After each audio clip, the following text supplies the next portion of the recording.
بسم اللہ الرحمن الرحیم۔ حضرت ابن مسعود سے روایت ہے کہ رسول اللہ صلی اللہ علیہ وآلہ وسلم نے ارشاد فرمایا کہ قیامت کے دن لوگوں میں سب سے زیادہ مجھ سے قریب درود پڑھنے والا ہوگا۔ اس سے زیادہ کیا نعمت مثال محبت ہوگی۔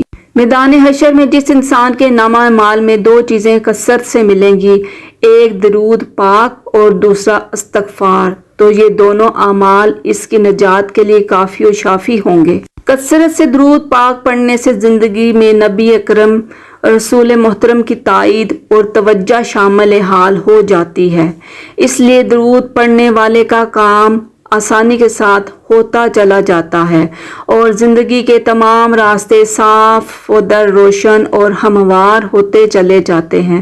اللہ تعالیٰ کی طرف سے کثرت رحمت کی وجہ سے اس بندے کی زندگی اس پر نہایت آسان اور راحت والی ہو جاتی ہے، کیونکہ کثرت سے درود شریف پڑھنے کی وجہ سے اس بندے کا بال بال اللہ تعالیٰ کی رحمتوں میں ڈوبا ہوا ہوتا ہے۔ اس وجہ سے بزرگوں کا قول ہے کہ درود پابندی سے پڑھنے والا بھیانک زندگی سے نکل کر روحانیت والی پاکیزہ زندگی میں داخل ہو جاتا ہے۔